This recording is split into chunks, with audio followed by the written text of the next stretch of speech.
Recording live from the Hoban Law Group here in Denver, Colorado, I'm your host, Eric Singular. We're sitting alongside President and founder of the Hoban Law Group, Bob Hoban. Today we're talking about the history of the novel food catalog, and we are joined by Vice President of the European Industrial Hemp Association, Catherine Wilson. Catherine, thank you for being here with us today. Thank you for inviting me, Eric. It's a pleasure.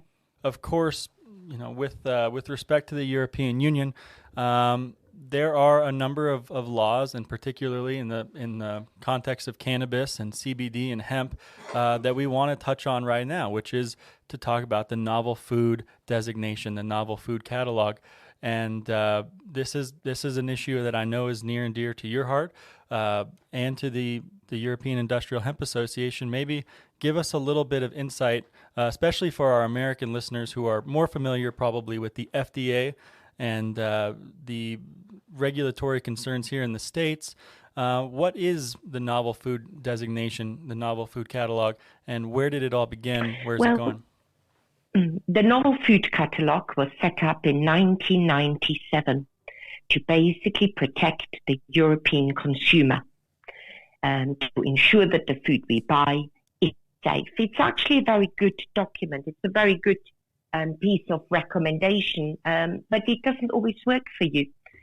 What is very interesting is that in 1997, the so-called PAS Committee of the European Food Standards Agency, which we call EFSA, wrote a letter to the Hemp Association representing European hemp farmers at the time, called Hanfgesellschaft, and asked for a statement saying, could you give us statistical data of how much hemp seeds and what type of hemp foods are currently consumed in Europe? And so Hanfgesellschaft responded, showing that we consume X tons of seeds and hemp seed oil and ready-made products in snacks and flour and muesli, but also drinks within the EU, which basically led to confirmation by the relevant committee in EFSA that flours used for the production of beer-like beverages are considered to be food. And secondly, it was decided that food containing parts of the hemp plant are not novel. And really, since 1997, the hemp sector expanded on that. And this really meant that the industry, as we developed, very much felt supported by the catalog. And even in 2016, when eventually a new entry was added for cannabidiol, CBD, it actually said at the time extracts of cannabis sativa L, so industrial hemp, in which the CBD levels are higher than the CBD levels in the source are novel. So once again, the hemp sector and the supplement sector was actually quite relieved and confident, saying, well, as long as we make products that do not contain more CBD or total CBD as is naturally present in the plant, we will comply. And I think this probably took the agencies by surprise. And I personally attended a meeting in Brussels in October 18, and where we could show and prove how we comply with the designation of food. And it led to a new catalogue entry, which is what is widely discussed. And of course, many of our American colleagues also encountered the difficulty that hemp extracts and hemp CBD supplements were redesignated to be novel. And it took the industry, as said, as a surprise. And we're still struggling to find our way forward from this redesignation. Well, Catherine, I want to, for our listeners, try to simplify the issue so that we can follow what's happening here. It seems to me, and see if I get this right. It seems to me that certainly there have been hemp foods, hemp seed oil, pressed seed oil in the marketplace. You talked about that data and the history of that that was ultimately supplied. But those products have been in the marketplace. Those products have been lawful, have been approved, and certainly they contained at a minimum trace quantities of certain cannabinoids, not the least of which would be CBD. So isn't the argument, or is this the argument, if I'm stating it correctly, is that the novel foods designation is because they're saying, well, there wasn't enough cannabinoids back then, or it wasn't concentrated enough versus what's in the marketplace now? Is that a way to describe what's happening here? Yes, probably in simple terms, yes. Although it is difficult to say because, of course, we've been consuming flowers and we know in flowers we've got total CBD content. So, CBDA and CBD. Yes, the discussion really is that the amount we consume now is, we cannot show we have consumed in significant degree prior to 97. So what did we do? Because a bit like in the US, of course, you've only had the hemp farm bill recently and many tricky situations around hemp over the years. We dug back in history. And we found some very interesting information about how hemp was consumed within Europe. And we went back all the way to 1475. Can you imagine that we actually found a recipe for a modern day CBD oil? Wow. It was printed in one of the world's oldest cookbooks. It was printed in 1475 and it shows very clearly, including decarboxylation. Now, we have historic records going all the way from the 15th, actually from the 14th century, through till the 1930s, when, as we all know, life took a turn for hemp and all things cannabis.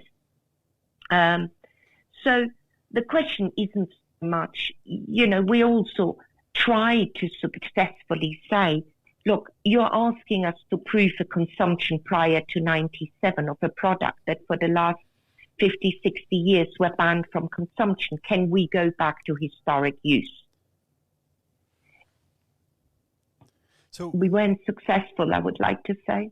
Well, no, this is the battle before us ultimately, and I want to talk a little bit about what the association's doing that way in terms of how it's organizing and perhaps working through a process to bring light to that. But before I get there, again, just to simplify the issue, because I've heard it misstated across North America every single day about what really the issues are surrounding novel foods. If they're recognizing it as a novel food, then why is that a bad thing, some people might say? That just means they're going to create rules for it to be in the marketplace, and then it paves the way for it to see widespread distribution across stores and brick and mortar, so forth and so on. So what is it about the designation that's a negative thing based on that just basic understanding that I seem to hear in the marketplace all the time? Okay. First, the most important thing to understand is that if you have a novel food, you are not allowed to put the product on the market before you achieve approval, which means the existing hemp industry, who legitimately operated to the best in good faith, has been overnight declared novel. And we're seeing in many countries across Europe enforcement to that effect. Now, we don't think that is fair. Sure. Especially if the products are from European traditional food strains, which we've been consuming for years and also historically. Yeah, so that's a big issue for industry. Secondly, the novel food catalogue is not legally binding. It is a recommendation. Individual member states can choose, but it appears, for the many reasons we know, that hemp just seems to cause a lot of responses and less so in the US, but quite often irrational. And what we're now looking at is that every type of hemp extract is novel. Now, clearly, that wasn't even the case because 25 years ago, we were extracting already hemp flower and using it in the drinks industry. An application for a novel food license, IA, European Hemp Association, has put together now a consortium where from the farmers, our primary processors, blenders, brands, and so ever get together. To give you an idea of the cost of this, is we're investing €3.5 million, which is pretty much $3.5 million. That is what it is going to cost us to show that the foods and the extracts we have been selling for a long period are actually safe. And we know they're safe because there's never been any issues. At the levels consumption is recommended within the wellness sector. So you said something I want to key in on here, and this is fascinating to me. The idea of European hemp varieties and the long-standing stabilized nature of those varieties, which are now being sought by folks across the Western Hemisphere and around the world to be used for a variety of purposes beyond CBD specifically. But I think what you just said was, let me put it a different way. How can the European Union say that these cannabinoids weren't indeed already in food products when the exact same certified OECD genetics that were used to produce hemp seeds and hemp seed oil are the ones that we're deriving these cannabinoid compounds from? So certainly, if the supply chain and the genetic stability remains the same, then it is in fact something that's been present in the food supply chain. And to your point, whether you consume it in different ways outside of the seeds, there's a track record of that too. But I'd never really thought about that genetics component to it, because how can they say, oh no, it comes out of the same plant, but it's something new than from before, when the genetics by definition are some of the most stable and recognized in the world? Correct. You are asking me to answer a question I don't understand. Why they don't agree. Okay. Well, that's why we're so happy to have you on, so that you can shed light, because this is we've talked about the novel foods designation on the Hoban Minute a lot before, but not quite in this way. And I think this is shedding a light on a lot of really interesting components. And I want to highlight something here, which is maybe give us a little bit of background on the European Industrial Hemp Association, the response to this designation of novel food, and kind of put one more question on the end of that, talking about the genetics, talking about these great European varieties. These are varieties that you can get the seed, you can get the fiber, the herd, the stalk, and these cannabinoids all from a single crop. These are versatile genetics, and create crops that are multi-use. And so I know that's a lot to throw at you, but let's give it a shot. Right. Who are we? Well, I has been formed officially, you're catching me out now, but at least 17 years ago, okay? Because we had our 16th conference this year.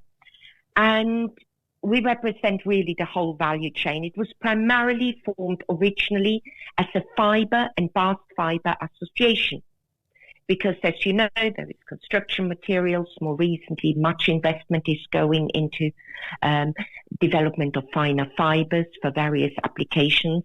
We make bioplastics, composite materials, alongside a lot of animal products from feeds, bedding, and so on.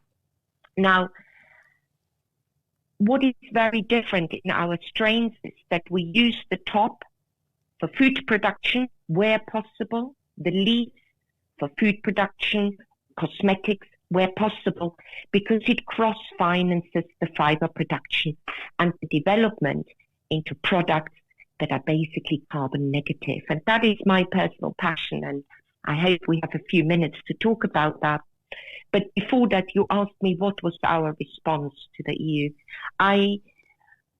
As you know, I have very much tried to get them to change their minds, to return back to the catalogue entry as it was prior to 2019, but not with much success. So we will now be doing the so-called novel food application, and any American company or colleagues who would like to distribute in Europe, it's a very good time to join the consortium. Will make it much easier for you. Without going into too much detail about that due to time issues, why is it so important? And you said that correctly, is because we have a long-established industry. And I think COVID maybe has given us something else.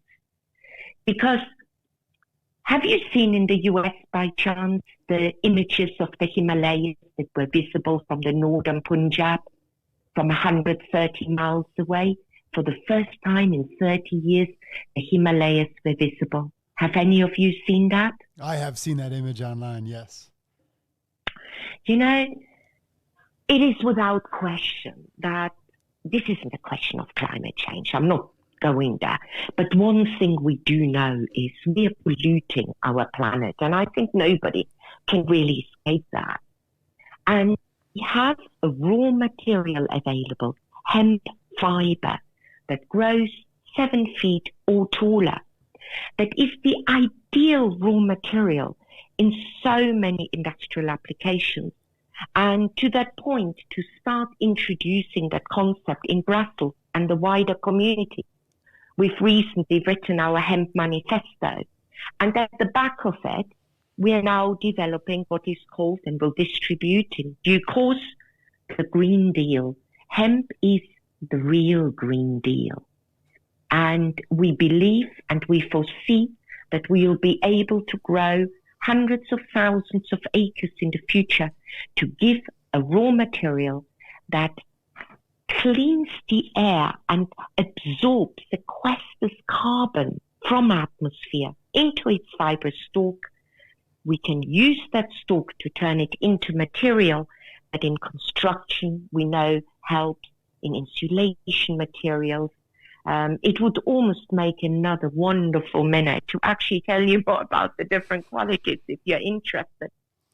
Always interested in learning more. To be able to contribute to actually making consumer and industrial products worth billions of dollars on our land, in our farms, at the same time have healthy foods. Maybe in the post-COVID days, this will reach more of an understanding, but we really do believe that hemp has a terrific future to play in this. But I think to be viable as a plant, what we've learned in Europe is if you just grow for CBD, it's tricky. Yeah, you might not be able to sell all your biomass.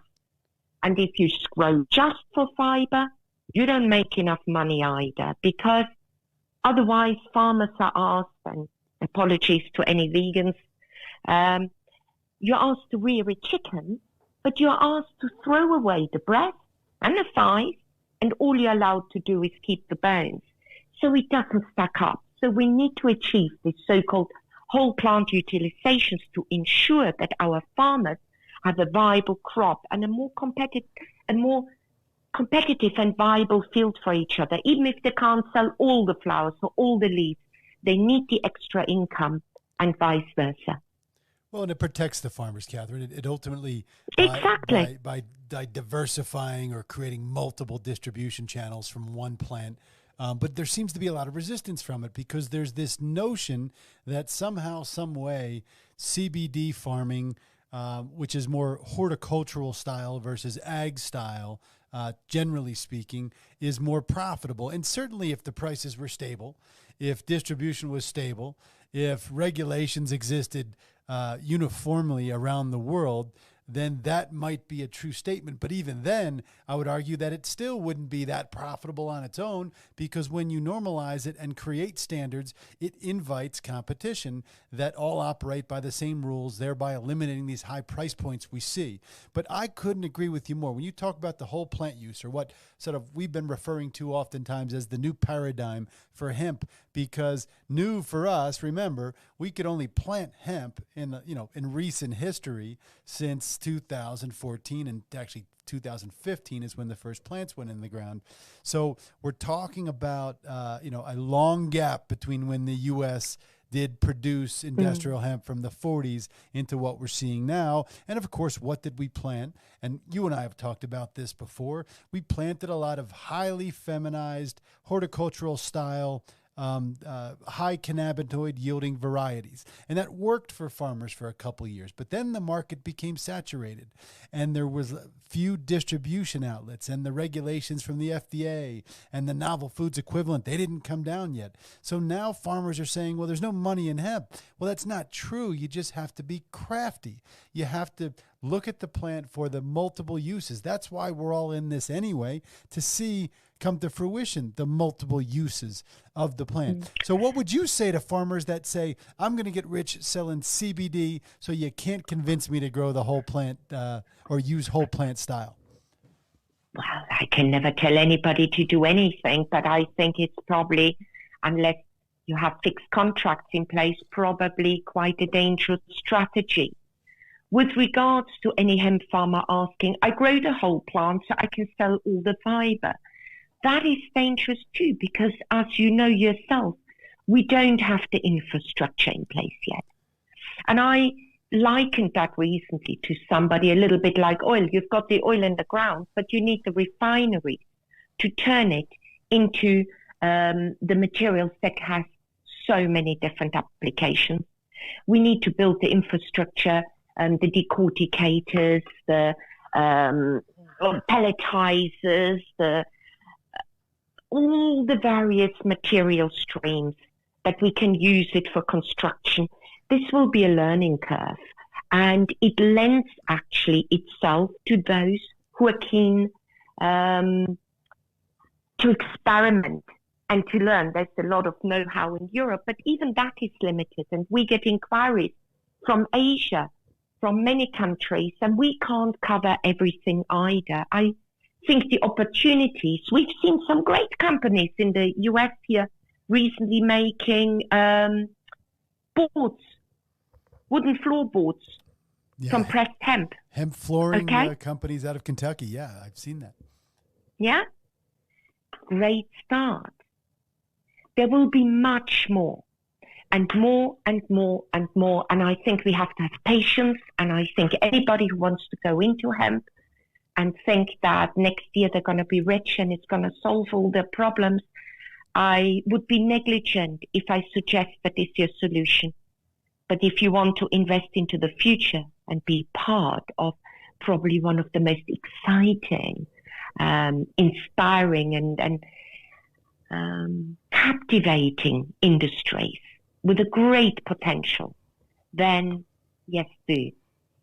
Extremely well said, Catherine. And we're so grateful to have you on, to have you share your knowledge and wisdom with our listeners and with us. It's been a wonderful experience, and we'd love to have you on again soon to talk about these other uses of the plant, to talk about the carbon neutral potential. There's just, as you said, there's going to be more and more and more to dig into for the potential of this crop. We thank you so much for your time and being with us here. We know it's late where you are, and it's just been an absolute joy. Thank you, Catherine. Thank you very much. Wish you well. Thank you for listening to this episode of the Hoban Minute. Do you have any ideas for episode topics or guests? We would like to hear from you. Reach out to us at media@hoban.law and stay tuned for more on the Hoban Minute.